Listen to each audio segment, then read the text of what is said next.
encore bonne et heureuse année 2024 à toutes et à tous. Voilà, mes vœux les meilleurs pour vous et votre famille en cette nouvelle année 2024. Débutons ce nouveau numéro de cette nouvelle année en entrant dans les parties un peu plus complexes de Python avec les fonctions simples. Voilà. Donc, qu'est-ce qu'une fonction? Voilà, qu'est-ce qu'une fonction d'abord? Je peux dire une fonction est juste un ensemble d'instructions qu'on crée, voilà, ou on écrit dans le but d'effectuer une tâche et cette fonction a généralement un nom. Voilà, d'abord, elle a un nom que l'on utilise lorsqu'on veut utiliser cette fonction pour l'exécuter en quelque sorte. Voilà. Donc, la plupart du temps en programmation ou en Python, vous allez entendre dire que on appelle la fonction. On appelle la fonction.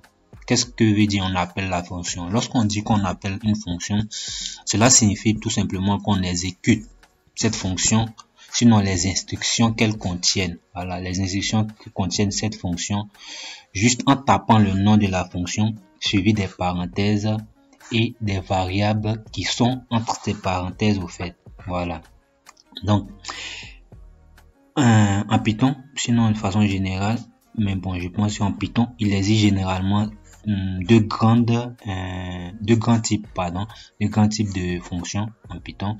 Les premières fonctions sont des fonctions prédéfinies.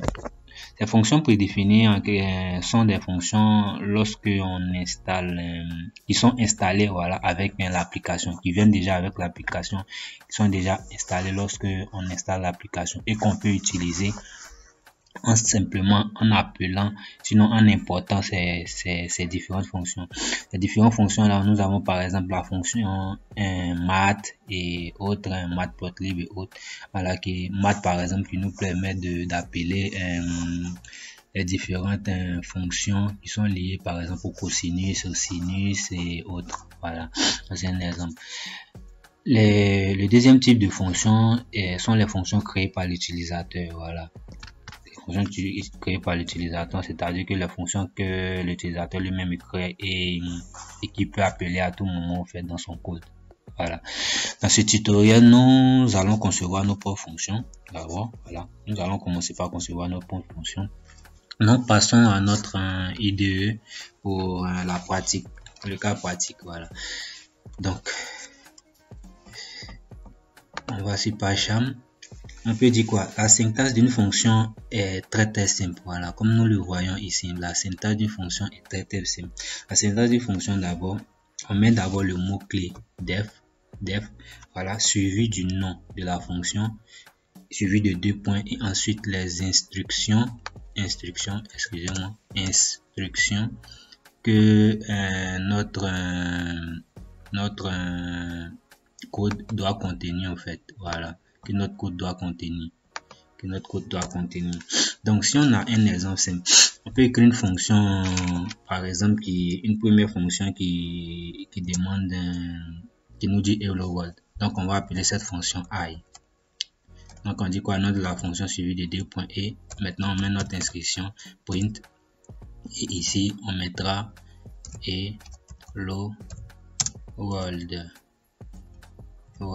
Voilà. Donc, on dit quoi? Nous avons créé notre première fonction simple.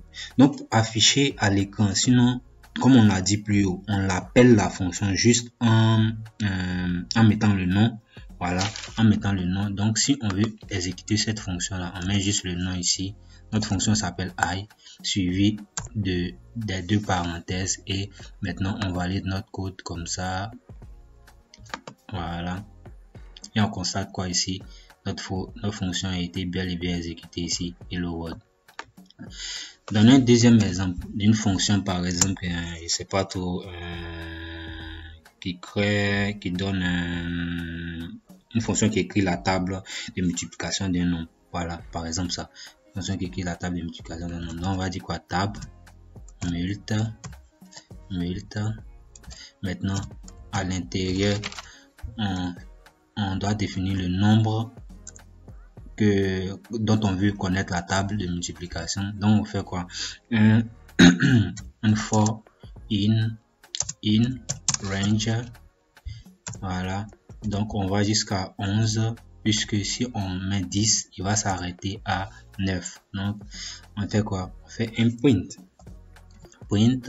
de f, voilà, bien entendu, print de f, et on va faire comme ça, i qui multiplie notre fonction, notre nombre qu'on a défini plus haut ici, nombre, et qui est égal à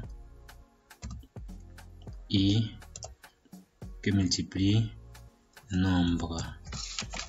Voilà, donc on a un peu ça. Comme ça, on vient définir notre fonction qui définit la table de multiplication. Donc si on veut afficher le résultat de cette fonction à partir d'un nombre, si on veut connaître la table de multiplication de 5 par exemple, on met seulement le nom de la fonction et on met 5 et on exécute ici. On voit quoi ici? On constate ici que voilà, on obtient la table de multiplication de 5, 0 fois 5, 0 fois 5, 0, 1 fois 5, 5 et au fur et à mesure. Donc par exemple, on a juste qu'à changer le nombre ici. Si on veut par exemple la table de 3, on met seulement 3 et on exécute et on constate quoi ici? On constate qu'il nous met effectivement la table de 3. Voilà, ici 0 fois 3, 0, 0 fois 1 fois 3, 3, 2 fois 3 et 6. Voilà. Donc, voilà un peu. Et si on fait par exemple un dernier exemple, par exemple, on peut prendre une fonction qui par exemple, on note le nom, le prénom et l'âge de la personne et il nous permet de faire l'identification de la personne en laissant un message. Donc par exemple, on va def, on va appeler notre fonction, je sais pas trop, identification. Ok, on avait dit quoi? Nom, paramètre, prénom, âge. Ok, donc je fais comme ça, par 2 points, je vais y arriver. Voilà, donc on fait un print f de f et à l'intérieur on dit quoi?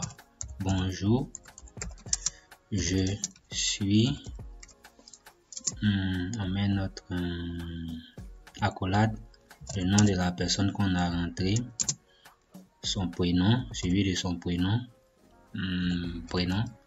voilà, prénom, et on va dire quoi? Et j'ai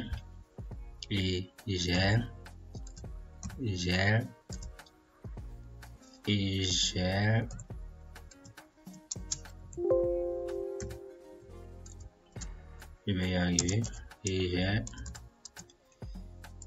j'ai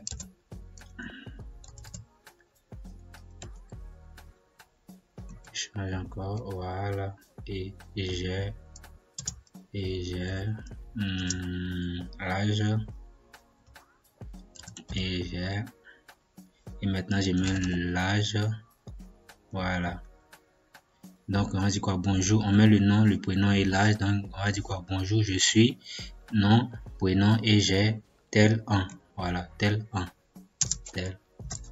Ok, comme ça c'est bon, je pense. Voilà, donc si par exemple on appelle notre fonction identification et on met ici je sais pas trop, Robert, mon nom c'est Robert, mon prénom c'est quoi? Je sais pas trop, Kiyosaki. Voilà, et je sais pas, je viens tout bête, 65 ans.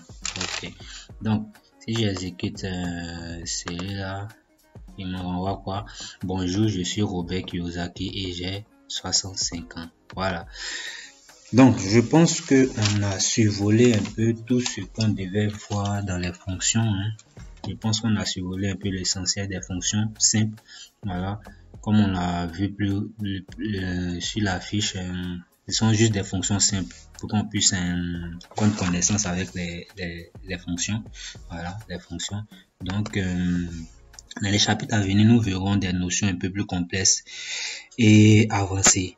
Mais ne vous inquiétez pas, on le fera ensemble pour qu'on puisse comprendre, puisqu'on a débuté ensemble et on va le terminer ensemble. Et voilà, sur ce, prenez soin de vous, prenez soin de vos proches et on se dit à très bientôt pour un nouveau numéro d'apprendre la base avec Python. Merci bien à vous.